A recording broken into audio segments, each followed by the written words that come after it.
पंजाब भर दे बहुत प्यारे स्टूडेंट्स नूं ते अध्यापक साहिबान नूं मेरे वालों बड़ी प्यार भरी सत श्री अकाल। अज असी जिस टॉपिक ते गल करन जा रहे हैं, अज दा साडा टॉपिक है तुलनात्मक राजनीति, कंपैरेटिव पॉलिटिक्स। बच्चे, मैं तुहानूं ये जरूर दस दांगी कि ये लैसन जो है ये पिछले कुछ सालों तो तुहाडे सिलेबस दे विचों कट कर दिता गया सी। करोना तो पहलां दी गल कर रही हाँ, पर काफ़ी सालों तो ये नहीं है। तो हो सकता है कि ये चैप्टर जिहड़ियां तुहाडे कोल बुक्स अवेलेबल होण उहदे विच भी ये चैप्टर ना होवे, क्योंकि जिथों तक मैं काफ़ी बुक्स नूं कंसल्ट किया है तो उहदे विच ये चैप्टर कुछ बुक्स ने तो एडिशनल दिता है, अदरवाइज बुक्स विच भी शायद तुहानूं नहीं मिलेगा। काफ़ी अध्यापकों की कहण दे उत्ते मैं ये सोचिया कि ये लैक्चर जो है ये तुहाडे नाल एजुसैट के थ्रू डिस्कस किया जाए। वैसे भी जदों बच्चे असी इस लैसन की गल करते हैं तो मैं ये अध्यापक साहिबान नूं भी कहांगी तो बच्चों नूं भी कहांगी कि ये किते ना किते ये जदों असी बुक विचों पढ़ते हैं तो सानूं काफ़ी औखा लगता है या समझण विच मुश्किल आती है। जे रिटन मटीरियल देखिए तो थोड़ा जिहा औखा लगता है कि है की है, पर मैं कोशिश करांगी कि अज इसनूं तुहाडी आम जिंदगी दे विचों एग्जाम्पल्स लैके तुहाडे नाल डिस्कस करां ताकि तुहानूं कॉन्सैप्ट समझ आ सके कि तुलनात्मक राजनीति का कॉन्सैप्ट की है। मैं बिल्कुल पंजाबी की तरह शब्द अर्थां की तरह कराने की कोशिश करांगी। मैं चाहती हाँ कि सारे विद्यार्थी अध्यापक बहुत ध्यान दे नाल सुनन ते अध्यापक अपने पढ़ाउण समय इस लैसन नूं अपने आप नवे एग्जाम्पल्स क्रिएट करन तां जो बच्चों की अंडरस्टैंडिंग नूं बनाया जा सके। सो शुरू करदी हां। साडा अज दा टॉपिक है तुलनात्मक राजनीति, कंपैरेटिव पॉलिटिक्स।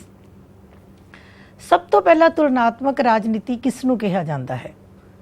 तो बच्चे, भूमिका के तौर के उत्ते मैं तुहानूं लिखिया है कि किसी भी विषय का जदों विकास हुंदा है, कोई भी चीज़ का किसी भी चीज़ का जदों विकास हुंदा है तो वो एकदम नहीं हुंदा, उहदे ते लगातार रिसर्च की जाती है, पड़चोल की जाती है, काफ़ी एक्सपैरीमेंट्स किए जाते हैं। अते जिन्ना ज़्यादा असी एक्सपैरीमेंट्स करते हैं, जिन्ने ज़्यादा असी पड़चोल करते हैं, जिन्ने ज़्यादा असी किसी काम नूं बार बार वाचते हैं तां बच्चे वो काम निखर के बहुत वधिया साडे सामने आउंदा है। इसे तरीके दे नाल जिहड़ा साडा राजनीति शास्त्र है ये एक बड़ा पुराना विषय है। तुहानूं +1 भी याद होएगी कि +1 विच कहा जाता सीगा कि राजनीति शास्त्र के 2 तरीके दे खेतर सी, एक पुराना एक नवा।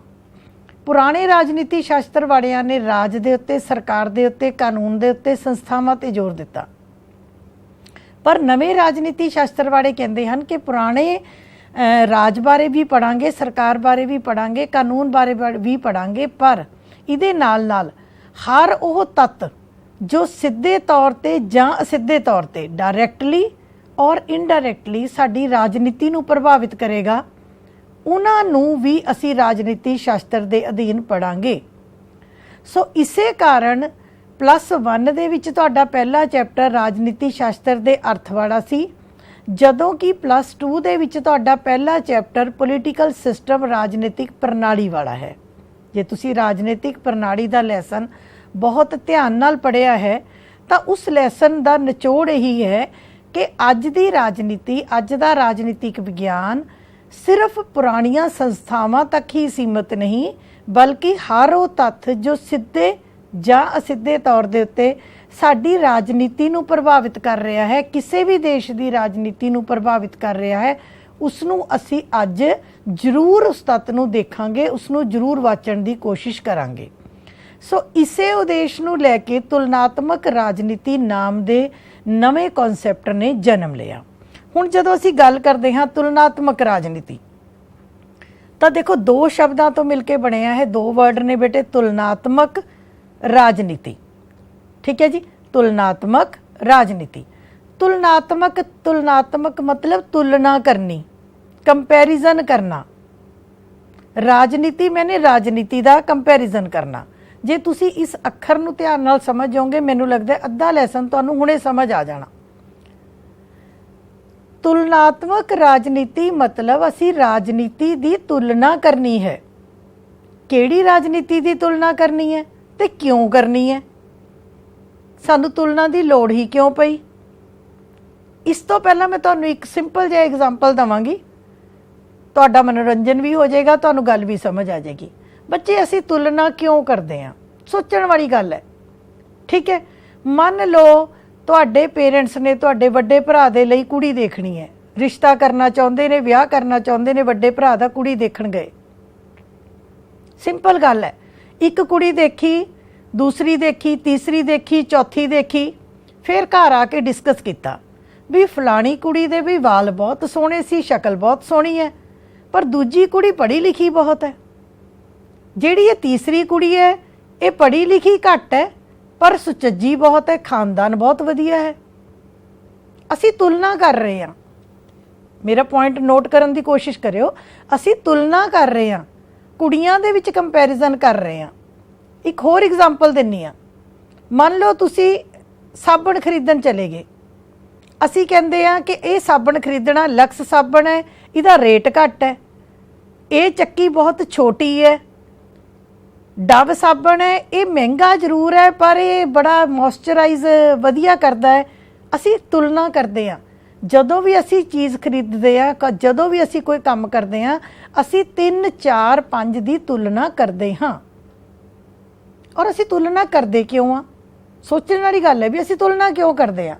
मान लो असी भरा लई कुड़ी देखनी है, असी गए जाके कुड़ियां देखियां, असी आके बिना डिस्कस किते जिहदे नाल दिल किता उहदे नाल विआह करता, नहीं। असी तुलना करते हैं, असी विचार विमर्श करते हैं। क्यों करते हैं, कारण की है, इस करके करते हैं तां जो असी वधिया चीज़ अपने घर लिया सकीए, असी सोच समझ के वधिया कुड़ी अपने घर लिया सकीए, असी सोच समझ के तुलना करके वधिया सूट अपने लिए खरीद के लिया सकीए, जेड़ा सस्ता भी होवे, जेड़ा वधिया भी होवे, जिहदा कपड़ा भी वधिया होवे, जेड़ा साबण वधिया भी होवे। हर एक चीज़ याद रखना, कल नूं तुहानूं 3 4 जॉब्स मिल रही, हुण पढ़न तो बाद एक नौकरी मिल रही है, दूजी मिल रही है, तीजी मिल रही है। तुसीं तुलना करोगे कि इहदे विच मेरी तनख्वाह वध है पर यह नौकरी कच्ची है, इहदे विच मैनूं नाल घर दा खर्चा भी मिल रहा है, रहण नूं घर भी मिल रहा है, ठीक है, तनख्वाह भी ज़्यादा है पर नौकरी कच्ची है। तीसरे पासे मेरी नौकरी पक्की है, तनख्वाह घट है, फिर तुसीं तुलना करोगे कि नहीं नहीं मैं तो जिद्दे पक्की नौकरी है, अज चाहे तनख्वाह घट है पर कल नूं मैं पक्का तो हाँ, मैनूं कोई कढ़ तो नहीं सकेगा। याद रखना, जिंदगी विच असी हमेशा तुलना करते हाँ, और असी तुलना क्यों करते हाँ, इस करके तुलना करते हैं तां जो असी वधिया नतीजे ते पहुँच सकीए, असी एक वधिया चीज़ सिलैक्ट कर सकीए। सो इस लैसन नूं देख के डरन दी लोड़ नहीं है। तुलनात्मक राजनीति का मतलब है असी राजनीति की तुलना करनी है। भारत की राजनीति, इंग्लैंड की राजनीति, अमरीका की राजनीति, कैनेडा की राजनीति, पाकिस्तान की राजनीति, हर तरह की राजनीति की असी आपस में तुलना करनी है। गल्लां गल्लां विच तुसीं रोज़ ही करते हो। तुलना असी करनी क्यों है, तां जो असी की कर सकीए, वधिया चीज़ वधिया नतीजे ते पहुँच सकीए। सो पहली गल तां तुहाडी बुक्स विच नहीं होएगा, जो मेरे अज दे लैक्चर दा मटीरियल हुंदा है वो बेटे मेरा बुक्स दे नाल नहीं मिलदा हुंदा, पर मैं समझाउण दी कोशिश जरूर करदी हां। पहली गल, तुलना क्यों की जाती है, तो उसका रीज़न की है कि तुलना करन दा उद्देश की हुंदा है कि असी वध तो वध वधिया तो वधिया चीज़, वधिया तो वधिया सिद्धांत, वधिया तो वधिया पेश करना चाहुंदे हां। दूजी गल, तुलना 2 या 2 तो वध हो सकती है। बेटे तुलना करन लई सानू 2 तो जरूरी है। हुण मान लो किसी दी 2 बंदे आ, जे कल्ली दी कर जो जी ये लंबी भी है जी, ये उच्ची भी है, पढ़ी लिखी भी है, दूजा कोई होवे ही ना, फिर उहदी काहदी तुलना, हो तो इक्को बंदे दी गल होगी। तुलना करन दे लई 2 चीज़ां दा होना जरूरी है। हाँ, 2 तो वध 3 4 5 100 50 जिन्ने मर्जी हो सकते हैं, पर 2 दा होना जरूरी है। मान लो असी भारत के प्रधानमंत्री की तुलना करनी है तो असी घट्टो घट्ट पाकिस्तान के प्रधानमंत्री, घट्टो घट्ट कैनेडा के 1 2 दे नाल तां करांगे। कल्ले भारत के प्रधानमंत्री की तुलना तो किसी नाल होई ही ना, फिर तुलना करन लई 2 तो वध दा होना जरूरी है। तीसरी चीज़, तुलना राही दोनों के गुण ਅਤੇ ਔਗਣ देखे जा सकते हैं। जदों असी तुलना करते हैं तो तुलना दे विच ये देखा जाता कि इहदे विच ये गुण है पर यह औगण है, ये इत्थों वधिया है, ये इत्थों माड़ा है। चौथी गल, तुलना राही वधिया की है अते क्यों, ये पता किया जा सकता है। ठीक है जी। अगली गल, तुलना का उद्देश्य कमियां नूं दूर करके वधिया सिद्धांतां तक पहुंचना हुंदा है। क्यों तुलना करनी है असी, सानू कारण की है, क्यों लोड़ पैगी तुलना दी, ਤਾਂ ਜੋ ਅਸੀਂ ਦੂਜੇ ਦੇਸ਼ਾਂ ਨਾਲ, ਦੂਜੀਆਂ ਪ੍ਰਣਾਲੀਆਂ ਨਾਲ, ਦੂਜੇ ਵਿਅਕਤੀਆਂ ਦੇ ਨਾਲ ਤੁਲਨਾ ਕਰਕੇ ਅਸੀਂ ਵਧੀਆ ਚੀਜ਼ ਪ੍ਰਾਪਤ ਕਰ ਸਕੀਏ, ਵਧੀਆ ਸਿਧਾਂਤਾਂ ਨੂੰ ਪੇਸ਼ ਕਰ ਸਕੀਏ। ਇੱਕ ਮੈਂ ਤੁਹਾਡੇ ਸਾਹਮਣੇ ਛੋਟੀ ਜੀ ਇੱਕ ਪਿਕ ਦਿੱਤੀ ਹੈ ਕਿ ਭਾਰਤ ਦੇ ਵਿੱਚ ਤੁਸੀਂ ਰੇਲਾਂ ਦਾ ਹਾਲ ਦੇਖੋ, ਸਾਡੀ ਜਨਸੰਖਿਆ ਹੀ ਬਹੁਤ ਜ਼ਿਆਦਾ ਹੈ, ਰੇਲਾਂ 'ਚ ਤੁਸੀਂ ਦੇਖੋ ਸੇਫਟੀ ਕਿੱਥੇ ਹੈ, ਇੰਨੇ ਬੰਦੇ ਅੰਦਰ ਨਹੀਂ ਹੈ ਜਿੰਨੇ ਉੱਪਰ ਨੇ। ਦੂਸਰੇ ਪਾਸੇ ਜੇ ਅਸੀਂ ਫੋਰਨ ਕੰਟਰੀ 'ਚ ਰੇਲ ਦੇਖਦੇ ਹਾਂ ਤਾਂ ਰੇਲਾਂ ਦੇ ਵਿੱਚ ਤੁਸੀਂ ਦੇਖੋ ਬੜੀ ਸੋਹਣੀ ਬੈਠਣ ਦੀ ਹੈ, ਕੋਈ ਸੇਫਟੀ ਹੈ, ਸਾਰੇ ਆਪਣੇ ਟਿਕ ਕੇ ਬੈਠੇ ਹੋਏ ਨੇ, ਬੜੀ ਸੋਹਣੇ ਤਰੀਕੇ ਦੇ ਨਾਲ, ਕੋਈ ਘਟਨਾ ਰੱਬ ਵੱਲੋਂ ਵਾਪਰ ਜੇ ਅਦਰਵਾਈਜ਼ ਨਹੀਂ ਵਾਪਰਦੀ। ਅਸੀਂ ਜਦੋਂ ਬਾਹਰ ਕੈਨੇਡਾ ਹੋ ਕੇ ਆਉਂਦੇ ਹਾਂ, ਆਸਟ੍ਰੇਲੀਆ ਹੋ ਕੇ ਆਉਂਦੇ ਹਾਂ, ਤੁਸੀਂ ਆ ਕੇ ਦੱਸਦੇ ਹੋ ਉੱਥੇ ਸੜਕਾਂ ਇੱਦਾਂ ਹੈ, ਸਾਡੇ ਇੱਥੇ ਇੱਦਾਂ ਹੈ, ਉੱਥੇ ਇੱਦਾਂ ਹੈ, ਹਰ ਚੀਜ਼ ਦੀ ਅਸੀਂ ਤੁਲਨਾ ਕਰਦੇ ਹਾਂ, ਇੱਥੇ ਕੰਮ ਇੱਦਾਂ ਹੁੰਦਾ, ਉੱਥੇ ਕੰਮ ਇੱਦਾਂ ਹੋ ਜਾਂਦਾ ਹੈ ਜੀ, ਉੱਥੇ ਲੋਕ ਇੱਦਾਂ ਕਰਦੇ ਨੇ, ਇੱਦਾਂ ਕਰਦੇ ਨੇ। ਅਸੀਂ ਕਿਉਂ ਤੁਲਨਾ ਕਰਦੇ ਹਾਂ, ਤਾਂ ਜੋ ਅਸੀਂ ਵੀ ਆਪਣੀਆਂ ਕਮੀਆਂ ਨੂੰ ਦੂਰ ਕਰਕੇ ਇੱਕ ਵਧੀਆ ਸਿਧਾਂਤ ਤੱਕ ਪਹੁੰਚ ਸਕੀਏ। ਸੋ ਹੁਣ ਮੈਨੂੰ ਲੱਗਦਾ ਹੈ ਕਨਸੈਪਟ ਤੁਹਾਨੂੰ ਕਲੀਅਰ ਹੋ ਗਿਆ ਹੋਵੇਗਾ ਕਿ ਤੁਲਨਾ ਕੀ ਹੈ ਅਤੇ ਕਰਨੀ ਕਿਉਂ ਹੈ। ਤੀਸਰੀ ਗੱਲ, ਤੁਲਨਾਤਮਕ ਸਰਕਾਰ ਕੀ ਹੈ। ਦੇਖੋ ਇਹ ਦੋ ਅਲੱਗ-ਅਲੱਗ ਚੀਜ਼ਾਂ ਹੈ, ਤੁਲਨਾਤਮਕ ਰਾਜਨੀਤੀ ਅਤੇ ਤੁਲਨਾਤਮਕ ਸਰਕਾਰ। ਹੁਣ ਤੱਕ ਪੋਲੀਟੀਕਲ ਸਾਇੰਸ ਦੇ ਬੱਚੇ ਹੋਣ ਦੇ ਨਾਤੇ ਤੁਸੀਂ ਇਸ ਚੀਜ਼ ਨੂੰ ਸਮਝ ਸਕੇ ਹੋਵੋਗੇ। ਤੁਲਨਾਤਮਕ ਸਰਕਾਰ, ਜਦੋਂ ਅਸੀਂ ਸਰਕਾਰ ਦੀ ਗੱਲ ਕਰਦੇ ਹਾਂ ਤਾਂ ਸਰਕਾਰ ਦੇ ਤਿੰਨੋਂ ਅੰਗ ਆ ਜਾਂਦੇ ਨੇ, ਵਿਧਾਨ ਪਾਲਿਕਾ, ਕਾਰਜਪਾਲਿਕਾ, ਨਿਆਂਪਾਲਿਕਾ। ਸਰਕਾਰ ਦੀਆਂ ਸਾਰੀਆਂ ਕਿਸਮਾਂ ਆ ਜਾਂਦੀਆਂ ਨੇ, ਲੋਕਤੰਤਰੀ ਸਰਕਾਰ, ਸਰਵ ਸੱਤਾਵਾਦੀ ਸਰਕਾਰ, ਸੰਸਦੀ ਸਰਕਾਰ, ਪ੍ਰਧਾਨਗੀ ਸਰਕਾਰ, ਏਕਾਤਮਕ ਸਰਕਾਰ, ਸੰਘਾਤਮਕ, ਰਾਜਤੰਤਰ, ਲੋਕਤੰਤਰ, ਸਾਰੇ ਢਾਂਚੇ। ਤੁਸੀਂ 11ਵੀਂ ਦੇ ਵਿੱਚ ਤੁਹਾਨੂੰ ਯਾਦ ਹੋਏਗਾ, 11ਵੀਂ 'ਚ ਤੁਸੀਂ ਲੋਕਤੰਤਰ ਪੜ੍ਹਿਆ, ਨਾਲ ਤੁਸੀਂ ਤਾਨਾਸ਼ਾਹੀ ਪੜ੍ਹੀ, ਦੋਨਾਂ ਦੀ ਤੁਲਨਾ ਕੀਤੀ। ਸੰਸਦੀ ਸਰਕਾਰ ਪੜ੍ਹੀ, ਨਾਲ ਪ੍ਰਧਾਨਗੀ ਪੜ੍ਹੀ, ਦੋਨਾਂ ਦੀ ਤੁਲਨਾ ਹੋਈ। ਏਕਾਤਮਕ ਪੜ੍ਹੀ, ਸੰਘਾਤਮਕ ਪੜ੍ਹੀ, ਦੋਨਾਂ ਦੀ ਤੁਲਨਾ ਹੋਈ, ਤਾਂ ਜੋ ਪਤਾ ਲੱਗੇ ਵੀ ਸਾਡੇ ਦੇਸ਼ ਵਿੱਚ ਕੀ ਹੈ, ਦੂਜੇ ਦੇਸ਼ 'ਚ ਕੀ ਹੈ, ਉਹਦੇ ਗੁਣ ਕੀ ਨੇ, ਸਾਡੇ ਗੁਣ ਕੀ ਨੇ, ਉਹਨਾਂ ਦੇ ਔਗਣ ਕਿਹੜੇ ਆ, ਸਾਡੇ ਔਗਣ ਕਿਹੜੇ ਆ। ਕਿਉਂ? ਜਦੋਂ ਅਸੀਂ ਸਰਕਾਰ ਦੀਆਂ ਕਿਸਮਾਂ, ਸਰਕਾਰ ਦੇ ਅੰਗਾਂ ਦੀ ਤੁਲਨਾ ਕਰਦੇ ਹਾਂ, ਦੈਟ ਇਜ਼ ਕਾਲਡ ਤੁਲਨਾਤਮਕ ਸਰਕਾਰ। ਤੇ ਜਦੋਂ ਅਸੀਂ ਰਾਜਨੀਤੀ ਦੇ ਹਰ ਪੱਖ ਦੀ ਤੁਲਨਾ ਕਰਦੇ ਹਾਂ, ਦੈਟ ਇਜ਼ ਕਾਲਡ ਤੁਲਨਾਤਮਕ ਰਾਜਨੀਤੀ। ਸੋ ਤੁਲਨਾਤਮਕ ਸਰਕਾਰ ਦੇ ਅਧੀਨ ਵੱਖੋ ਵੱਖਰੇ ਢਾਂਚੇ, ਹਰੇਕ ਦੇਸ਼ ਵਿੱਚ ਚੱਲ ਰਹੇ ਢਾਂਚੇ, ਕਿਤੇ ਲੋਕਤੰਤਰ ਹੈ, ਕਿਤੇ ਸੰਸਦੀ ਸਰਕਾਰ ਹੈ, ਕਿਤੇ ਏਕਾਤਮਕ ਹੈ, ਕਿਤੇ ਸੰਘਾਤਮਕ ਹੈ, ਕਿਤੇ ਰਾਜੇ ਦਾ ਰਾਜ ਹੈ। ਠੀਕ ਹੈ, ਉਹਨਾਂ ਸਭ ਦੇ ਗੁਣ, ਹਰੇਕ ਚੀਜ਼ ਦੇ ਗੁਣ ਵੀ ਹੁੰਦੇ ਆ ਬੇਟੇ, ਯਾਦ ਰੱਖਣਾ, ਔਗਣ ਵੀ ਹੁੰਦੇ ਆ। ਇੱਦਾਂ ਨਹੀਂ ਕਦੇ ਹੁੰਦਾ ਵੀ ਬੰਦੇ 'ਚ ਗੁਣ ਹੀ ਗੁਣ ਹੋਣ। ਨੋ, ਜਿੰਨਾ ਮਰਜ਼ੀ ਵਧੀਆ ਬੰਦਾ ਹੋਵੇ, ਜਿੰਨਾ ਮਰਜ਼ੀ ਵਧੀਆ ਦੇਸ਼ ਹੋਵੇ, ਜਿੰਨਾ ਮਰਜ਼ੀ ਵਧੀਆ ਦੇਸ਼ ਹੋਵੇ, ਉੱਥੇ ਜੇ ਗੁਣ ਹੋਣਗੇ ਔਗਣ ਨਾਲ ਹੋਣਗੇ। ਹੁਣ ਅਸੀਂ ਕੈਨੇਡਾ ਤੋਂ ਬੜੇ ਪ੍ਰਭਾਵਿਤ ਹੁੰਦੇ ਹਾਂ, ਕੈਨੇਡਾ ਇੱਦਾਂ ਹੁੰਦਾ, ਇੱਦਾਂ ਹੁੰਦਾ।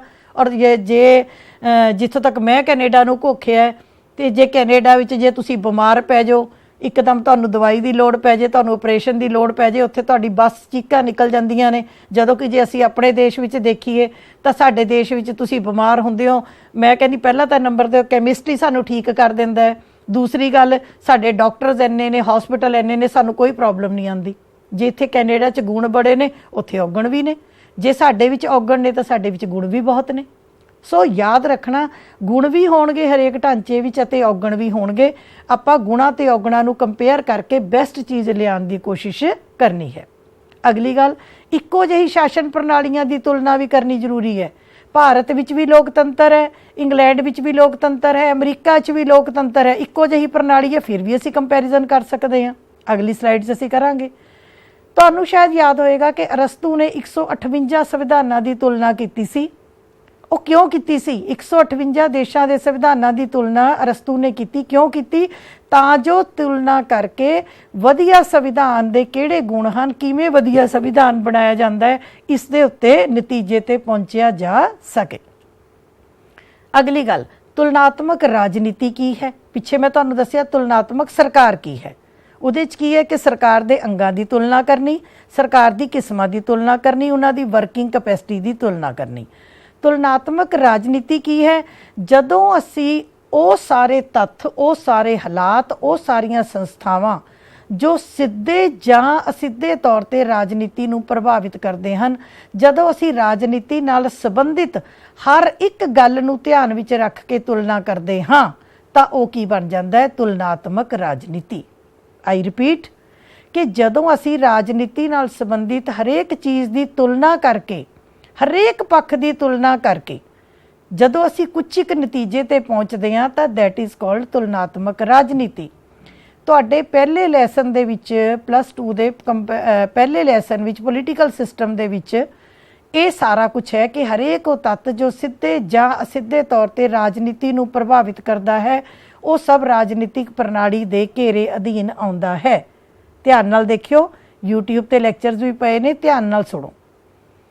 1908 ਦੇ ਵਿੱਚ, ਇਹ ਵੀ ਤੁਹਾਡੇ ਪਹਿਲੇ ਲੈਸਨ 'ਚ ਹੈ, 1908 ਵਿੱਚ ਗ੍ਰਾਹਮ ਵਾਲਸ ਜੀ ਨੇ ਇੱਕ ਕਿਤਾਬ ਲਿਖੀ ਸੀ ਹਿਊਮਨ ਨੇਚਰ ਇਨ ਪੋਲਿਟਿਕਸ, ਕਿ ਜਦੋਂ ਅਸੀਂ ਕਿਸੇ ਦੇਸ਼ ਦੀ ਪੋਲਿਟਿਕਸ ਨੂੰ ਡਿਸਕਸ ਕਰ ਰਹੇ ਹਾਂ ਤਾਂ ਉੱਥੋਂ ਦੇ ਹਿਊਮਨ ਨੇਚਰ, ਉੱਥੋਂ ਦੇ ਲੋਕਾਂ ਨੂੰ, ਲੋਕਾਂ ਦੇ ਸੁਭਾਅ ਨੂੰ, ਲੋਕਾਂ ਦੀ ਪ੍ਰਵਿਰਤੀ ਨੂੰ ਜਾਣੇ ਬਿਨਾਂ ਅਸੀਂ ਉਸ ਦੇਸ਼ ਦੀ ਰਾਜਨੀਤੀ ਦੀ ਤੁਲਨਾ ਜਾਂ ਰਾਜਨੀਤੀ ਨੂੰ ਸਮਝ ਨਹੀਂ ਸਕਦੇ। ठीक है। So all the factors formally मैंने सीधे तौर पे, इनफॉर्मली मैंने असीधे तौर पे, जो सीधे या असीधे तौर पे राजनीति नूं प्रभावित करते हैं वो सब कंपैरेटिव पॉलिटिक्स दे खेतर अधीन आउंदे हन। जे तुहानूं क्वेश्चन आ जाए तुसीं ये लिख सकते हो। एक बेटे मैं होर तुहानूं सारे पंजाब नूं, क्योंकि टफ चैप्टर है, मैं बार बार कह रही हाँ, जे बुक्स विच मटीरियल नहीं भी होवे तुसी ये एजुसैट वल्लों भी ये यूट्यूब ते पा दिता जाएगा। मैं भी कोशिश करांगी इनू यूट्यूब ते पाउण दी। तुसी एक स्लाइड नूं रोक के अपनी कापी दे उत्ते लिख के नोट्स बना के तुसी बच्चे अपना पूरा लैसन दे नोट्स इन्हां स्लाइड्स तो तैयार कर सकते हो। जे तुसी करना होवे तां तुसी बहुत कुछ कर सकते हो। हुण मैं तुहानूं एक होर एग्जाम्पल दे रही हां तुहाडे सामने। भारत दा लोकतंत्र, भारत विच भी लोकतंत्र है, अमरीका ते इंग्लैंड विच भी लोकतंत्र है, सेम प्रणाली है, सेम। हुण की है, अमरीका दे लोग पढ़े लिखे हैं, सूझवान हैं, जागरूक हैं, इंग्लैंड दे लोग इस दूजे पासे भारत विच अग्यानियां दी, अनपढ़ां दी गिणती बहुत ज़्यादा है। हुण लोकतंत्र किहदी सरकार है? लोकतंत्र लोकां दी सरकार है। लोकतंत्र किहदे हिसाब नाल चलूगा? लोकां दे हिसाब नाल चलूगा। जे लोग पढ़े लिखे, सूझवान, जागरिक वधिया होणगे तां लोकतंत्र वधिया चलेगा। जे लोग अनपढ़ अग्यानी होणगे तां लोकतंत्र माड़ा चलेगा। लोकतंत्र 'च कोई नुक्स नहीं, लोकतंत्र 'च कोई प्रॉब्लम नहीं। प्रॉब्लम किहदे विच है? लोकां दे सुभाਅ दे विच, लोकां दी कैपेसिटी विच। दूसरी गल, इंग्लैंड अमरीका दे विच योग लोक ने, ईमानदार है, उत्तरदाई नेता है, उत्थे दे नेता बड़े वधिया ने। जे असी अपने नेतावां दी गल करिए अगे नालों बहुत सुधार है, पर फिर भी जिन्ने असी बाहरले देशां दे नेतावां तो प्रभावित है, हो सकता है असी अपने देश के नेतावां तो उन्ने प्रभावित ना होइए। ये मैं नहीं कह रही, ये साडियां रोज़ दियां खबरां जो असी देखते हैं अपना आला दुआला, उहदे तो प्रभावित होकर मैं ये पॉइंट कह रही हाँ। मेरी कोई परसनल राय नहीं है कि साडे देश विच किते ना किते साडी राजनीति दे ठेकेदारां दे उत्ते किते ना किते क्वेश्चन साडे सामने आ जांदा है। अगली गल, उत्थों दे लोग, अमरीका इंग्लैंड दे लोग, शायद मैनू लगता है, जो मैनू लग रहा है कि वोट पाउण जाण लग्गिया धर्म, जात, खेतर ये चीज़ां नू नहीं देखते। पर भारत विच जदों लोग वोट पाउंदे हन तां ओह अपना धर्म देखते हैं, की साडे धर्म का व्यक्ति है, की साडी जात का है, की साडे खेतर का है, की उन्हें कंबल वंडे हैं, की उन्हें पैसा वंडिया है, की उन्हें राहत दिती है, भ्रष्टाचार, ये सारियां चीज़ां साडे देश विच अज भी लोकतंत्र नूं प्रभावित करदियां हन। मैं माफ़ी चाहुंदी हां, बच्चिआं नूं समझाउण लगे मैनूं कई तरह के एग्जाम्पल्स देने पैंदे हन। मेरा विषय इस तरह का है, इनू किसी तरह का परसनल ना लिया जाए, पर जो साडियां कमियां हन वो साडियां कमियां तो सानू जाणू होना पएगा। ठीक है जी। अगली गल, लोकां दी राजनीतिक सहभागिता कल्ली साडे नेतावां विच कमी नहीं है, बिल्कुल गलत। लोकां विच कमी है। बाहरले देशां दे लोग अपनी राजनीति विच भाग लैंदे हन, भाषण दिंदे हन, सरकार दे गलत कामां नूं रोकदे हन, आवाज़ उठाते हैं, राजनीति विच हर चंगे माड़े पक्ष नूं घोखदे हन। ਸਾਡੇ ਦੇਸ਼ ਦੇ ਲੋਕ ਸਿਰਫ 5 ਸਾਲ ਮਗਰੋਂ ਇੱਕ ਵੋਟ ਪਾਉਣ ਤੱਕ ਸੀਮਿਤ ਹਨ। ਉਹਨਾਂ ਦੀ ਰਾਜਨੀਤੀ ਵਿੱਚ 20% ਜਾਂ 15-20% ਲੋਕਾਂ ਨੂੰ ਛੱਡ ਕੇ ਬਾਕੀ ਮੈਨੂੰ ਲੱਗਦਾ 80% ਲੋਕਾਂ ਦੀ ਰਾਜਨੀਤੀ ਵਿੱਚ ਕੋਈ ਭਾਗ ਨਹੀਂ ਹੈ। ਅਸੀਂ ਹਰ ਚੀਜ਼ ਦੇ ਉੱਤੇ ਕੀ ਕਹਿ ਦਿੰਦੇ ਆ ਕਿ ਚਲੋ ਜੀ ਸਾਰੇ ਲੋਕਾਂ ਦੇ ਨਾਲ ਹੀ ਆ, ਅਸੀਂ ਕੀ ਲੈਣਾ ਹੈ। ਜੇ ਸਾਡੇ 'ਚੋਂ ਕੋਈ ਬੋਲਦਾ ਵੀ ਹੈ ਢਾਂਚੇ ਦੇ ਖਿਲਾਫ ਤਾਂ ਦੂਜਾ ਬੰਦਾ ਹੀ ਉਹਨੂੰ ਕਹਿ ਦਿੰਦਾ ਕਿ ਤੈਨੂੰ ਕੀ ਬੋਲਣ ਦੀ ਲੋੜ ਹੈ, ਐਵੇਂ ਆਪਣੇ ਗੱਲ ਕਿਉਂ ਪੰਗਾ ਪਾਉਣਾ, ਨਾ ਬੋਲੋ, ਜਿੱਥੇ ਲੋਕੀ ਕਰਦੇ ਨੇ ਉੱਥੇ ਅਸੀਂ ਵੀ ਕਰੀ ਜਾਂਦੇ ਹਾਂ। ਜੇ ਸਾਡੇ ਕੋਈ ਧਰਨਾ ਲੱਗਿਆ ਹੋਇਆ ਉਹਦੇ ਕਰਕੇ ਸਾਰੇ ਲੋਕ ਪਰੇਸ਼ਾਨ ਹੋ ਰਹੇ ਨੇ ਤੇ ਜੇ ਉੱਥੇ ਕੋਈ ਬੋਲਣ ਵੀ ਲੱਗਦਾ ਹੈ ਤਾਂ ਦੂਜਾ ਕਹਿੰਦਾ ਵੀ ਇਹਨਾਂ ਬੋਲਣ ਦੀ ਕੀ ਲੋੜ ਹੈ, ਇੱਧਰੋਂ ਨਹੀਂ ਤਾਂ ਉੱਧਰੋਂ ਨਿਕਲ ਜਾਓ, ਸਾਰੇ ਲੋਕੀ ਵੀ ਤਾਂ ਨਿਕਲਦੇ ਹੀ ਪਏ ਨੇ। ਮਤਲਬ ਕਹਿਣ ਤੋਂ ਭਾਵ ਕਿ ਜਦੋਂ ਤੱਕ ਕਿਸੇ ਦੇਸ਼ ਦੇ ਲੋਕ ਹੀ ਜਾਗਰੂਕ ਨਹੀਂ ਹੋਣਗੇ ਤਾਂ ਉੱਥੇ ਲੋਕਤੰਤਰ ਕੀ ਕਰ ਸਕਦਾ ਹੈ, ਨਹੀਂ ਕਰ ਸਕਦਾ। ਸੋ ਬੱਚੇ ਇਹ ਯਾਦ ਰੱਖਣਾ, ਮੈਂ ਤੁਹਾਨੂੰ ਐਗਜ਼ਾਮਪਲ ਦਿੱਤੀ ਹੈ ਕਿ ਜੇ ਅਸੀਂ ਲੋਕਤੰਤਰ ਦੀ ਤੁਲਨਾ ਕਰਨ ਲੱਗ ਜਾਈਏ ਇਕੱਲੇ ਲੋਕਤੰਤਰ ਦੀ ਤਾਨਾਸ਼ਾਹੀ ਨਾਲ ਤਾਂ ਬੜੀ ਦੂਰ ਦੀ ਗੱਲ ਹੈ। ਜੇ ਲੋਕਤੰਤਰ ਨਾਲ ਵੀ ਤੁਲਨਾ ਕਰ ਜਾਈਏ ਤਾਂ ਇਹ ਸਾਡੇ ਲੋਕਤੰਤਰ ਨੂੰ ਵੀ ਇਹ ਸਾਰੀਆਂ ਚੀਜ਼ਾਂ ਪ੍ਰਭਾਵਿਤ ਕਰਨਗੀਆਂ ਅਤੇ ਬਾਕੀ ਦੇਸ਼ਾਂ ਦੇ ਲੋਕਤੰਤਰ ਨੂੰ ਵੀ ਇਹ ਸਾਰੀਆਂ ਚੀਜ਼ਾਂ ਪ੍ਰਭਾਵਿਤ ਕਰਨਗੀਆਂ। ਇਸੇ ਕਰਕੇ ਕਿਹਾ ਜਾਂਦਾ ਹੈ ਕਿ ਤੁਲਨਾਤਮਕ ਰਾਜਨੀਤੀ ਅਧੀਨ ਹਰ ਉਹ ਗੱਲ ਜੋ ਰਾਜਨੀਤੀ ਨੂੰ ਪ੍ਰਭਾਵਿਤ ਕਰਦੀ ਹੈ ਅਸੀਂ ਉਸ ਨੂੰ ਅੱਖੋਂ ਓਲੇ ਨਹੀਂ ਕਰ ਸਕਦੇ। ਅਗਲੀ ਗੱਲ, ਤੁਲਨਾਤਮਕ ਰਾਜਨੀਤੀ ਦੀ ਪਰਿਭਾਸ਼ਾ ਮੈਂ ਜ਼ਿਆਦਾ ਦੇਰ ਇਹਦੇ ਤੇ ਨਹੀਂ ਲਗਾਵਾਂਗੀ, ਇਹ ਤੁਸੀਂ ਬਿਲਕੁਲ ਯਾਦ ਕਰਕੇ ਲਿਖਣੀ ਹੁੰਦੀ ਹੈ ਕਿ ਤੁਲਨਾਤਮਕ ਰਾਜਨੀਤੀ ਜਾਂ ਤੁਲਨਾਤਮਕ ਸਰਕਾਰ। ਪਹਿਲਾਂ ਤੁਲਨਾਤਮਕ ਸਰਕਾਰ ਤੋਂ ਮੇਰਾ ਭਾਵ ਸਰਕਾਰ ਦੀਆਂ ਸੰਸਥਾਵਾਂ, ਸਰਕਾਰ ਦੇ ਰੂਪਾਂ ਦੀ ਤੁਲਨਾ ਕਰਨਾ ਹੈ, ਜਦੋਂ ਕਿ ਤੁਲਨਾਤਮਕ ਰਾਜਨੀਤੀ ਵਿੱਚ ਦੂਰ ਦੁਰਾਡੇ ਇੱਕ ਦੇਸ਼ ਇੱਥੇ ਹੈ, ਇੱਕ ਅਮਰੀਕਾ ਕਿੱਥੇ ਹੈ, ਇੱਕ ਜਾਪਾਨ ਕਿੱਥੇ ਹੈ, ਇਹਨਾਂ ਦੇਸ਼ਾਂ ਦੇ ਵਿੱਚ ਢਾਂਚਿਆਂ ਵਿੱਚ ਕਿਹੜੀਆਂ ਸਮਾਨਤਾਵਾਂ ਨੇ ਤੇ ਕਿਹੜੀਆਂ ਅਸਮਾਨਤਾਵਾਂ ਨੇ, ਇਹਨਾਂ ਦੀ ਤੁਲਨਾ ਤੁਲਨਾਤਮਕ ਰਾਜਨੀਤੀ ਅਧੀਨ ਕੀਤੀ ਜਾਂਦੀ ਹੈ। ਠੀਕ ਇਸੇ ਤਰੀਕੇ ਦੇ ਨਾਲ ਮਾਈਕਲ ਜੀ ਦੀ ਇੱਕ ਹੋਰ ਪਰਿਭਾਸ਼ਾ ਹੈ, ਪਰਿਭਾਸ਼ਾ ਤੁਸੀਂ ਇਹੀ ਯਾਦ ਕਰਨੀ ਹੈ, ਸੇਮ ਟੂ ਸੇਮ, ਇਹ ਤੁਹਾਡੇ ਯਾਦ ਕਰਨ ਦਾ ਕੰਮ ਹੈ ਕਿ ਤੁਲਨਾਤਮਕ ਰਾਜਨੀਤੀ ਵਿੱਚ ਕੇਵਲ ਸਰਕਾਰਾਂ ਦੀ ਤੁਲਨਾ ਹੀ ਨਹੀਂ ਕਰਨੀ, ਸਗੋਂ ਰਾਜਨੀਤੀ ਨੂੰ ਪ੍ਰਭਾਵਿਤ ਕਰਨ ਵਾਲੇ ਸਮਾਜਿਕ, ਆਰਥਿਕ, ਸੱਭਿਆਚਾਰਕ ਹਰੇਕ ਤੱਥ ਜਿਹੜਾ ਸਿੱਧੇ ਜਾਂ ਅਸਿੱਧੇ ਤੌਰ ਤੇ ਕਿਸੇ ਦੇਸ਼ ਦੀ ਰਾਜਨੀਤੀ ਨੂੰ ਪ੍ਰਭਾਵਿਤ ਕਰ ਰਿਹਾ ਹੈ ਉਹ ਸਾਰਿਆਂ ਦੀ ਤੁਲਨਾ ਕਰਨੀ ਹੈ। ਬੱਚੇ ਇੱਕ ਸ਼ਬਦ ਬਾਰ-ਬਾਰ ਆ ਰਿਹਾ, ਰਸਮੀ ਅਤੇ ਗੈਰ ਰਸਮੀ। ਡਰ ਨਹੀਂ ਜਾਣਾ। ਰਸਮੀ ਮੈਨੇ ਸਿੱਧੇ ਤੌਰ ਤੇ, ਗੈਰ ਰਸਮੀ ਮਤਲਬ ਅਸਿੱਧੇ ਤੌਰ ਤੇ। ਮੈਨੂੰ ਲੱਗਦਾ ਹੈ ਕਿ ਜੇ ਤੁਸੀਂ ਇਹ ਚੈਪਟਰ ਕਰਨ ਤੋਂ ਪਹਿਲਾਂ ਆਪਣਾ ਰਾਜਨੀਤਿਕ ਪ੍ਰਣਾਲੀ ਵਾਲਾ ਲੈਸਨ ਕਰੋਗੇ ਤਾਂ ਹੋਰ ਵੀ ਵਧੀਆ ਤੁਸੀਂ ਇਹਨੂੰ ਸਮਝ ਸਕੋਗੇ। ਰਾਜਨੀਤਿਕ ਪ੍ਰਣਾਲੀ ਦੇ ਕਾਫੀ ਵੀਡੀਓਜ਼ YouTube ਤੇ ਪਏ ਨੇ, ਮੇਰੇ ਚੈਨਲ ਦੇ ਵਿੱਚ ਵੀ ਬੇਟੇ 4-5 ਵੀਡੀਓਜ਼ ਪਏ ਨੇ। ਸੋ ਉੱਥੋਂ ਵੀ ਤੁਸੀਂ ਆਪਣੇ ਆਰਾਮ ਨਾਲ ਉਹਨੂੰ ਦੇਖੋ ਕਿ ਉਹ ਜਦੋਂ ਲੈਸਨ ਤੁਹਾਨੂੰ ਸਮਝ ਆ ਜਾਏਗਾ ਤਾਂ ਕਾਫੀ ਹੱਦ ਤੱਕ ਇਹ ਲੈਸਨ ਵੀ ਸਮਝ ਆ ਜਾਏਗਾ। ਅਗਲੀ ਗੱਲ ਅਸੀਂ ਕਰਦੇ ਹਾਂ, ਦੇਖੋ ਹੁਣ ਅਸੀਂ ਤੁਲਨਾ ਕਰ ਰਹੇ ਹਾਂ ਕਿ ਸਾਡੇ ਦੇਸ਼ ਵਿੱਚ ਰਾਸ਼ਟਰਪਤੀ, ਠੀਕ ਹੈ ਜੀ, ਸ਼੍ਰੀਮਤੀ ਦ੍ਰੋਪਦੀ ਮੁਰਮੂ, ਦੂਸਰੇ ਪਾਸੇ ਅਸੀਂ ਗੱਲ ਕਰਦੇ ਹਾਂ ਅਮਰੀਕਾ ਦੇ ਰਾਸ਼ਟਰਪਤੀ, ਠੀਕ ਹੈ। ਭਾਰਤ ਦੇ ਵੀ ਰਾਸ਼ਟਰਪਤੀ ਅਸੀਂ ਕਹਿੰਦੇ ਹਾਂ ਜੀ ਨਾਮਾਤਰ ਕਾਰਜਪਾਲਿਕਾ ਹੈ, ਅਮਰੀਕਾ ਦੇ ਰਾਸ਼ਟਰਪਤੀ ਅਸਲੀ ਕਾਰਜਪਾਲਿਕਾ ਹੈ। ਇਸੇ ਤਰੀਕੇ ਦੇ ਨਾਲ ਮਿਸਟਰ ਕਿਮ ਜੋਂਗ ਜੋ ਹੈ ਉਹ ਵੀ ਦੇਸ਼ ਦੇ ਮੁਖੀ ਨੇ, ਉਹ ਪੂਰੇ ਓਵਰਆਲ ਮੁਖੀ ਨੇ, ਤਾਨਾਸ਼ਾਹ ਨੇ, ਆਪਣੀ ਮਨਮਰਜ਼ੀ ਚਲਾਉਂਦੇ ਹਨ। ਸਾਡੇ ਰਾਸ਼ਟਰਪਤੀ ਆਪਣੀ ਮਨਮਰਜ਼ੀ ਨਹੀਂ ਚਲਾ ਸਕਦੇ। ਸਾਡੇ ਰਾਸ਼ਟਰਪਤੀ ਦੀ ਚੋਣ ਦਾ ਤਰੀਕਾ ਅਲੱਗ ਹੈ, ਅਮਰੀਕਾ ਦਾ ਅਲੱਗ ਹੈ, ਇੰਗਲੈਂਡ ਦਾ ਅਲੱਗ ਹੈ। ਸੋ ਜਦੋਂ ਅਸੀਂ ਇੱਕ ਦੇਸ਼ ਦੇ ਦੂਜੇ ਦੇਸ਼ ਦੇ ਨਾਲ ਚਾਹੇ ਪ੍ਰਧਾਨ ਮੰਤਰੀਆਂ ਦੀ ਤੁਲਨਾ ਕਰੀਏ, ਚਾਹੇ ਸੰਸਥਾਵਾਂ ਦੀ ਤੁਲਨਾ ਕਰੀਏ, ਚਾਹੇ ਕੰਮਾਂ ਦੀ ਤੁਲਨਾ ਕਰੀਏ ਤਾਂ ਇਹ ਤੁਲਨਾਤਮਕ ਰਾਜਨੀਤੀ ਅਧੀਨ ਆਉਂਦਾ ਹੈ। ਸੋ ਤੁਲਨਾਤਮਕ ਰਾਜਨੀਤੀ ਦੀਆਂ ਵਿਸ਼ੇਸ਼ਤਾਵਾਂ ਕਿ ਤੁਲਨਾਤਮਕ ਰਾਜਨੀਤੀ ਵਿੱਚ ਅਸੀਂ ਵਿਵਹਾਰਿਕ ਅਧਿਐਨ ਕਰਨਾ ਹੈ, ਸਰਕਾਰੀ ਤੱਥਾਂ ਦਾ ਅਧਿਐਨ ਕਰਨਾ ਹੈ, ਰਸਮੀ ਤੱਥਾਂ ਦਾ ਅਧਿਐਨ ਕਰਨਾ ਹੈ, ਗੈਰ ਰਸਮੀ ਦੋਨਾਂ ਦਾ ਅਧਿਐਨ ਕਰਨਾ ਹੈ। ਇਸ ਤੋਂ ਇਲਾਵਾ ਕਿਸੇ ਦੇਸ਼ ਦੇ ਵਿੱਚ ਰਾਜਨੀਤਿਕ ਦਲ ਕਿੱਦਾਂ ਦੇ ਨੇ, ਸੰਚਾਰ ਦੇ ਸਾਧਨ ਕਿੱਦਾਂ ਦੇ ਨੇ, ਅਖਬਾਰਾਂ, ਰੇਡੀਓ, ਟੈਲੀਵਿਜ਼ਨ, ਸਾਡੇ ਸਾਰੇ ਅਸੀਂ ਕਹਿ ਸਕਦੇ ਹਾਂ ਪ੍ਰੈਸ਼ਰ ਗਰੁੱਪਸ, ਉਹਨਾਂ ਸਾਰਿਆਂ ਦਾ ਅਧਿਐਨ ਵੀ ਅਸੀਂ ਤੁਲਨਾਤਮਕ ਰਾਜਨੀਤੀ ਵਿੱਚ ਕਰਨਾ ਹੈ। ਤੁਲਨਾਤਮਕ ਰਾਜਨੀਤੀ 'ਚ ਅਸੀਂ ਵਿਕਾਸਸ਼ੀਲ ਦੇਸ਼ਾਂ ਦਾ ਜਿਹੜੇ ਹਜੇ ਵਿਕਾਸ ਕਰ ਰਹੇ ਨੇ ਜਾਂ ਅਵਿਕਸਿਤ ਢਾਂਚੇ ਜਿਹੜੇ ਹਜੇ ਦੇਸ਼ਾਂ ਨੇ ਵਿਕਾਸ ਬਿਲਕੁਲ ਨਹੀਂ ਕੀਤਾ, ਉਹਨਾਂ ਤੇ ਅਸੀਂ ਜ਼ਿਆਦਾ ਜ਼ੋਰ ਦੇਵਾਂਗੇ, ਕਿਉਂਕਿ ਜਿਨ੍ਹਾਂ ਨੇ ਵਿਕਾਸ ਕਰ ਲਿਆ ਉਹਨਾਂ ਨੂੰ ਤਾਂ ਇੰਨਾ ਸੁਧਾਰ ਕਰਨ ਦੀ ਲੋੜ ਨਹੀਂ, ਪਰ ਜਿਹੜੇ ਵਿਕਾਸ ਕਰ ਰਹੇ ਹਨ ਜਾਂ ਅਵਿਕਸਿਤ ਹਨ ਉਹਨਾਂ ਤੇ ਜ਼ਿਆਦਾ ਜ਼ੋਰ ਦਿੱਤਾ ਜਾਂਦਾ ਹੈ। ਤੁਲਨਾਤਮਕ ਰਾਜਨੀਤੀ ਵਿੱਚ ਅਸੀਂ ਦੇਸ਼ ਢਾਂਚਿਆਂ ਦੀ ਸਮਾਨਤਾਵਾਂ, ਮਿਲਦੀਆਂ ਗੱਲਾਂ ਵੀ ਦੇਖਦੇ ਹਾਂ ਅਤੇ ਅਮਿਲਦੀਆਂ ਗੱਲਾਂ, ਅਸਮਾਨਤਾਵਾਂ ਵੀ ਦੇਖਦੇ ਹਾਂ, ਤਾਂ ਹੀ ਅਸੀਂ ਤੁਲਨਾ ਕਰਕੇ ਕਿਸੇ ਨਤੀਜੇ ਤੇ ਪਹੁੰਚ ਸਕਦੇ ਹਾਂ। ਸੋ ਇਹ ਤੁਲਨਾਤਮਕ ਰਾਜਨੀਤੀ ਦੀਆਂ ਵਿਸ਼ੇਸ਼ਤਾਵਾਂ ਨੇ।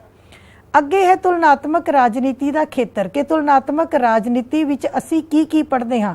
ਖੇਤਰ ਨੂੰ ਦੇਖ ਕੇ ਡਰ ਨਾ ਜਾਇਆ ਕਰੋ, ਖੇਤਰ ਮਤਲਬ ਉਹਦੇ ਵਿੱਚ ਅਸੀਂ ਕੀ ਪੜਾਂਗੇ। ਸੋ ਮੈਂ ਤੁਹਾਨੂੰ ਦੱਸਦਾ ਕਿ ਤੁਲਨਾਤਮਕ ਰਾਜਨੀਤੀ ਵਿੱਚ ਹਰੇਕ ਰਾਜਨੀਤਿਕ ਗਤੀਵਿਧੀ ਦਾ ਅਧਿਐਨ ਕੀਤਾ ਜਾਂਦਾ ਹੈ। ਭਾਵ ਕੋਈ ਵੀ ਰਾਜਨੀਤਿਕ ਸਮੱਸਿਆ ਕਿਵੇਂ ਪੈਦਾ ਹੋਈ ਹੈ, ਉਹਦੇ ਕੀ ਕਾਰਨ ਹੈ, ਉਹਦੇ ਕੀ ਹੱਲ ਨੇ, ਕਿਸ ਦੇਸ਼ ਵਿੱਚ ਕੀ ਵਾਪਰਿਆ, ਕਿਉਂ ਵਾਪਰਿਆ, ਉਹਦੇ ਕੀ ਕਾਰਨ ਨੇ, ਇਹ ਸਾਰਾ ਕੁਝ ਅਸੀਂ ਤੁਲਨਾਤਮਕ ਰਾਜਨੀਤੀ ਅਧੀਨ ਪੜ੍ਹਦੇ ਹਾਂ। ਦੂਸਰੀ ਗੱਲ, ਤੁਲਨਾਤਮਕ ਰਾਜਨੀਤੀ ਅਨੇਕ ਕਿਉਂ ਦਾ ਜਵਾਬ ਦਿੰਦੀ ਹੈ।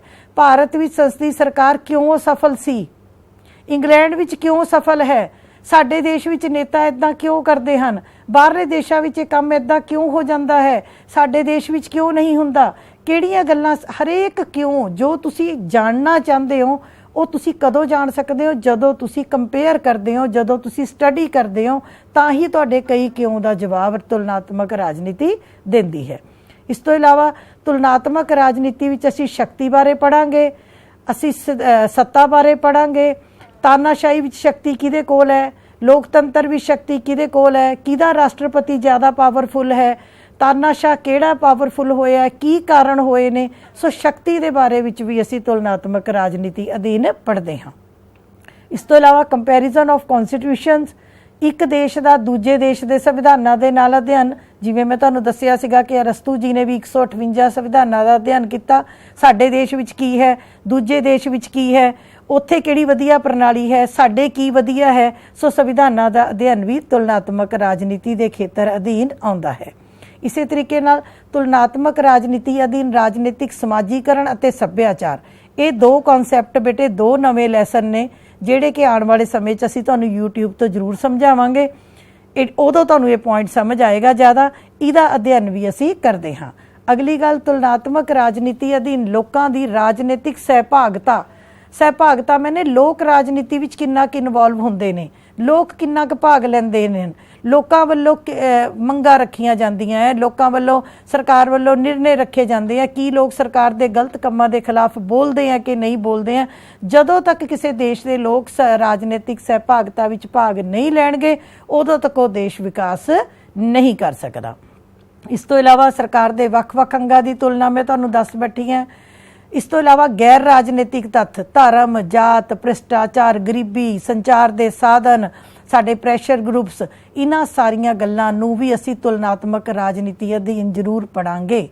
ਵੱਖ-ਵੱਖ ਵਿਚਾਰਧਾਰਾਵਾਂ, ਜਿਵੇਂ ਕਿ ਤੁਹਾਡੇ 12ਵੀਂ 'ਚ ਤੁਸੀਂ ਲੋਕਤੰਤਰ ਪੜ੍ਹਿਆ, ਸਮਾਜਵਾਦ ਪੜ੍ਹਿਆ, ਮਾਰਕਸਵਾਦ ਪੜ੍ਹਿਆ, ਗਾਂਧੀਵਾਦ ਪੜ੍ਹਿਆ, ਉਦਾਰਵਾਦ ਪੜ੍ਹਿਆ। ਜਦੋਂ ਤੁਸੀਂ ਇਹ ਸਾਰਾ ਕੁਝ ਪੜ੍ਹ ਕੇ ਫਿਰ ਤੁਹਾਨੂੰ ਪਤਾ ਲੱਗਦਾ ਹੈ ਕਿ ਕਿਹੜੀ ਵਿਚਾਰਧਾਰਾ ਵਧੀਆ ਹੈ, ਕਿਹੜੀ ਵਿਚਾਰਧਾਰਾ ਘਟੀਆ ਹੈ। ਠੀਕ ਹੈ ਜੀ। ਦੂਸਰੀ ਗੱਲ, ਤੁਲਨਾਤਮਕ ਰਾਜਨੀਤੀ ਦੀ ਮਹੱਤਤਾ ਮੈਂ ਤੁਹਾਨੂੰ ਸ਼ੁਰੂ ਤੋਂ ਦੱਸਦੀ ਆ ਰਹੀ ਹਾਂ ਕਿ ਤੁਲਨਾ ਕਰਨ ਦੀ ਮਹੱਤਤਾ ਕੀ ਹੈ, ਤਾਂ ਜੋ ਅਸੀਂ ਕਮੀਆਂ ਨੂੰ ਦੂਰ ਕਰ ਸਕੀਏ ਅਤੇ ਵਧੀਆ ਸਿਧਾਂਤਾਂ ਨੂੰ ਨਿਸ਼ਚਿਤ ਕਰ ਸਕੀਏ। ਵਿਕਸਿਤ ਦੇਸ਼ਾਂ ਤੋਂ ਪ੍ਰੇਰਨਾ ਲੈ ਕੇ, ਜਿਹੜੇ ਦੇਸ਼ ਬਹੁਤ ਵਧੀਆ ਨੇ ਉਹਨਾਂ ਤੋਂ ਪ੍ਰੇਰਨਾ ਲੈ ਕੇ ਜਿਹੜੇ ਦੇਸ਼ ਹਜੇ ਅਵਿਕਸਿਤ ਨੇ ਜਾਂ ਵਿਕਾਸ ਕਰ ਰਹੇ ਨੇ ਉਹਨਾਂ ਤੋਂ ਵਧੀਆ ਚੀਜ਼ਾਂ ਦੀ ਸੇਧ ਲਈ ਜਾ ਸਕਦੀ ਹੈ। ਕੋਈ ਪ੍ਰਣਾਲੀ ਕਿਸ ਹੱਦ ਤੱਕ ਸਫਲ ਹੈ ਜਾਂ ਅਸਫਲ ਹੈ, ਅਸੀਂ ਆਪਣੇ ਆਪ ਨੂੰ ਚੰਗਾ ਕਹੀਏ ਜਦੋਂ ਅਸੀਂ ਤੁਲਨਾ ਕਰਦੇ ਹਾਂ ਤਾਂ ਹੀ ਸਾਨੂੰ ਪਤਾ ਲੱਗਦਾ ਹੈ ਕਿ ਅਸੀਂ ਕਿਸ ਹੱਦ ਤੱਕ ਸਫਲ ਹਾਂ, ਕਿਸ ਹੱਦ ਤੱਕ ਅਸਫਲ ਹਾਂ। ਇਸੇ ਤਰੀਕੇ ਨਾਲ ਤੁਲਨਾਤਮਕ ਰਾਜਨੀਤੀ ਨੇ ਰਾਜਨੀਤੀ ਦੇ ਅਧਿਐਨ ਨੂੰ ਵਧੇਰੇ ਵਿਵਹਾਰਿਕ ਪ੍ਰੈਕਟੀਕਲ ਬਣਾ ਦਿੱਤਾ ਹੈ ਅਤੇ ਕਦਰਾਂ ਕੀਮਤਾਂ ਤੇ ਆਧਾਰਿਤ ਬਣਾ ਦਿੱਤਾ ਹੈ। ਇਹਦਾ ਫਾਇਦਾ ਹੈ। ਹੁਣ ਮੈਂ ਕੁਝ ਇੱਕ ਐਗਜ਼ਾਮਪਲ ਤੁਹਾਨੂੰ ਜ਼ਰੂਰ ਦੇਣੀ ਚਾਹਾਂਗੀ ਤੁਲਨਾ ਦੀਆਂ, ਕਿ ਇਨਵੈਸਟ ਇਨ ਦਾ ਬੈਸਟ। ਇਹ ਸਾਡੇ ਪੰਜਾਬ ਸਰਕਾਰ ਇਸ ਵੇਲੇ ਜੋ ਪੰਜਾਬ 'ਚ ਆਪ ਦੀ ਸਰਕਾਰ ਚੱਲ ਰਹੀ ਹੈ, ਇਹਨਾਂ ਨੇ ਵੀ ਤੁਲਨਾ ਕੀਤੀ। ਹਰੇਕ ਸਰਕਾਰਾਂ ਤੁਲਨਾ ਕਰਦੀਆਂ ਹਨ। ਇਹਨਾਂ ਨੂੰ ਇਹ ਲੱਗਿਆ ਕਿ ਤੁਲਨਾ ਕਰਨ ਤੋਂ ਬਾਅਦ ਕਿ ਸਾਡੇ ਦੇਸ਼ ਵਿੱਚ ਜੇ ਬਾਹਰੋਂ ਧਨ ਇਨਵੈਸਟ ਹੋਏਗਾ, ਜੇ ਸਾਡੇ ਦੇਸ਼ ਵਿੱਚ ਬਾਹਰੋਂ ਨਿਵੇਸ਼ ਹੋਏਗਾ, ਬਾਹਰਲੀਆਂ ਕੰਪਨੀਆਂ ਆਉਣਗੀਆਂ, ਤਾਂ ਉਹਦਾ ਫਾਇਦਾ ਕਿਹਨੂੰ ਹੋਏਗਾ? ਪੰਜਾਬ ਨੂੰ ਹੋਏਗਾ। ਇਸ ਚੀਜ਼ ਦੇ ਉੱਤੇ ਜਦੋਂ ਤੁਲਨਾ ਹੋਈ ਕਿ ਫਲਾਣੇ ਗੁਜਰਾਤ ਹੈ, ਗੁਜਰਾਤ ਵਿੱਚ ਇੰਨਾ ਵਿਕਾਸ ਹੋਇਆ, ਕਿਉਂ ਹੋਇਆ? ਕਿਉਂਕਿ ਉੱਥੋਂ ਬਾਹਰੋਂ ਕੰਪਨੀਆਂ ਆਈਆਂ। ਫਲਾਣੇ ਦੇਸ਼ ਵਿਕਾਸ ਕੀਤਾ, ਕਿਉਂ ਕੀਤਾ? ਕਿਉਂਕਿ ਉੱਥੇ ਬਾਹਰੋਂ ਇਨਵੈਸਟਮੈਂਟਸ ਹੋ ਰਹੀਆਂ ਨੇ। ਸੋ ਇਹ ਸਾਰਾ ਕੁਝ ਸਰਕਾਰਾਂ ਵੀ ਬੱਚੇ ਯਾਦ ਰੱਖਣਾ, ਸਰਕਾਰਾਂ ਵੀ ਕੰਮ ਕਰਦੀਆਂ ਰਹਿੰਦੀਆਂ ਹਨ। ਸਰਕਾਰਾਂ ਨੇ ਤੁਲਨਾ ਕਰਨ ਤੋਂ ਬਾਅਦ ਜਦੋਂ ਪੰਜਾਬ ਵਿੱਚ ਇਨਵੈਸਟ ਇਨ ਦਾ ਬੈਸਟ ਵਾਲੇ ਕਨਸੈਪਟ ਨੂੰ ਚਲਾਇਆ, ਤਾਂ ਉਹ ਕਿਉਂ ਚਲਾਇਆ? ਤਾਂ ਜੋ ਅਸੀਂ ਬਾਕੀਆਂ ਵਿਕਸਿਤ ਦੇਸ਼ਾਂ ਦੀ ਤਰ੍ਹਾਂ, ਵਿਕਸਿਤ ਸਟੇਟਸ ਦੀ ਤਰ੍ਹਾਂ ਅਸੀਂ ਵੀ ਆਪਣੇ ਸਟੇਟ ਨੂੰ ਵਧੀਆ ਇਨਵੈਸਟਮੈਂਟ ਦੇ ਕੇ ਰੁਜ਼ਗਾਰ ਅਤੇ ਧਨ ਵਿੱਚ ਅੱਗੇ ਲਿਆ ਸਕੀਏ। ठीक इसे तरीके दे नाल पंजाब सरकार दा एक होर बहुत वड्डा उपराला नॉलेज शेयरिंग इन एजुकेशन। तुसीं हुण सुनिया होएगा कि पंजाब सरकार वालों प्रिंसीपल्स नूं अते मुख अध्यापकां नूं या तां सिंगापुर च ट्रेनिंग दित्ती जा रही है या अहमदाबाद विच ट्रेनिंग दी टीमां भेजियां जा रही हैं। क्यों साडे प्रिंसीपलां नूं कंपैरिजन क्यों भेजना पिया सिंगापुर, क्यों भेजना पै रहा अहमदाबाद, दूजे देशों में टीमां क्यों भेजनियां पै रही तां जो असी उन्हां देशों में जाइए, उन्हां देशों दीयां वधिया गल्लां नूं देखीए, उत्थों दे एजुकेशन सैटअप दे वधिया नुकतिਆਂ नूं देखीए, वो चीज़ां आके असी अपने देश दे विच की करिए इंप्लीमेंट करिए। याद रखियो जदों भी कोई सरकार, जदों भी कोई व्यक्ति, जदों भी कोई ह्यूमन बीइंग, जदों भी कोई ढांचा अपने अंदर सुधार करना चाहता है, अपने दा बेस्ट करना चाहता है, तो उसनूं बाकी दे वधिया ढांचिਆਂ ਦਾ अध्ययन करना ही पेगा और वो अध्ययन करन तो बाद ही वो किसी नतीजे ते पहुँच सकता है। ये अच्छे उपराले ने। इसे तरीके दे नाल बेटे एक मैं होर तुहाडे नाल डिस्कस करांगी कि 2-3 दिन ही होए ने जिदा एक प्रोजैक्ट पंजाब सरकार वालों शुरू किया जा रहा है बिजनेस बलास्टर के नाम से। वो बिजनेस बलास्टर च की है कि जिवें हुण सरकारां ने इस चीज़ नूं सोचिया कि साडे जो विद्यार्थी हैं इन्हां दा बेंट ऑफ माइंड जो दिमाग है वो असी एक तरीके दे नाल बिजनेस च लगाईए, क्योंकि अगों अगों नौकरियां घट ने, नौकरियां मिल नहीं रहीआं, हत्थ दे नाल काम करन वालियां दा ही अगला समा है। सो तुसी कैनेडा नूं देखो, उत्थे जिन्ने बंदे हत्थ नाल काम करते ने वो ज़्यादा अर्न कर रहे हैं। इस करके सरकारां ने कोशिश की, अपने एक्सपर्ट्स सरकारां भेजदियां ने जो ढांचे कोई भी देश का ढांचा चाहे भारत होवे, पंजाब होवे, अमरीका होवे, पाकिस्तान होवे, जदों तुसी चाहुंदे हो कि तुहाडे विच सुधार होवे, जदों तुसी चाहुंदे हो कि तुसी अपना बेस्ट करो, तो बेटे उहदे लई की करना पएगा, तुहानूं बाकी जिहड़े बेस्ट ने उन्हां दी सारियां चीज़ां नूं देखना पएगा। उन्हां नूं देख के वो कित्थे खड़े ने, वो की करदे ने, असी कित्थे खड़े हाँ, असी की करदे हाँ। जदों असी इन्हां सारियां गल्लां नूं कंपेयर करांगे, तुलना करांगे, तो उस तो बाद असी वधिया नतीजे उत्ते पहुँच सकते हैं, वधिया कुछ प्राप्त कर सकते हैं। जिवें एक बच्चा हुशियार है, वो अपनियां ही कापियां देखी जे, अपना ही देखी जे, उन्होंने पता ही ना होवे। जे वो 5-6 हुशियार बच्चों दीयां कापियां देखदा है, उन्हां दे काम करन दवाड़ियां दा तरीका देखदा, उन्हां दे कीता होया पेपर देखदा है, तो उन्होंने पता लग जाता कि ओहो इन्हें ये लिखिया मैं तो ये भी नहीं लिखिया, इन्हें ये कीता मैं तो ये भी नहीं कीता। तो वो इंप्रूवमेंट दे लई वो तुलना की होएगी, वो तुलना एक सुधार दे वल जा सकती है। सो इस लैसन दे सिट्टे वजों बच्चे मैं तुहानूं यही दसना चाहांगी कि तुलनात्मक सरकार दे विषय नूं तुलनात्मक राजनीति दे विषय का घेरा यह है विशाल कर दिता है। तुलनात्मक सरकार विच असी केवल सरकार की तुलना करते सी, जदों कि तुलनात्मक राजनीति दे विच असी हर एक उस गल नूं ध्यान विच रखांगे जिहड़ी चीज़ साडी राजनीति नूं प्रभावित कर रही है, चाहे वह साडा ढांचा है, चाहे साडियां रेलां हन, चाहे साडे स्कूल है, चाहे साडे हॉस्पिटल है, चाहे साडियां जॉब्स ने, चाहे साडे देश दे लोग ने, चाहे साडे देश दे नेता ने। जदों असी सारियां चीज़ां नूं ध्यान विच रख के बेस्ट करन दी कोशिश करांगे, सो इट इज़ कॉल्ड तुलनात्मक राजनीति। ठीक है, मैं आस रखदी हाँ अज दा चैप्टर बेटे कुछ एक इदां दा एबस्ट्रैक्ट जिहा चैप्टर सी जिहड़ा कि शायद जिहदे विच रट्टा नहीं लगाया जा सकदा, कॉन्सैप्ट समझण वाला सी। मैनू कॉल करके जरूर दसना कि मैं अपने उद्देश विच किस हद तक सफल होई हाँ। मैनू लगता है कि चैप्टर तुहानू कॉन्सैप्ट जरूर समझ आ गया होएगा। बाकी अध्यापक साहबान जदों पढ़ाउणगे दे can give you so many examples, तुहानू ये जरूर समझ आ जाएगा। नोट्स स्लाइड्स नू रोक के अपनी कापियां उत्ते नोट्स भी बना लेना। कोई इनक्वायरी होवे तो यू कैन कॉल मी, तुसी मैनू किसी टाइम कॉल कर सकते हो। यूट्यूब नू एजुकेयर ऐप नू एजुसैट वालों यूट्यूब ते पाए लैक्चरस नू बच्चे जरूर देखिया करो। असी सारे कोशिश करते हाँ तुहानू वधिया तुहाडे तक मटीरीयल पहुँचाने दी। सो किसी भी गलती दे लई माफ़ी चाहनी हाँ। बहुत प्यार भरी सत श्री अकाल। Thank you very much.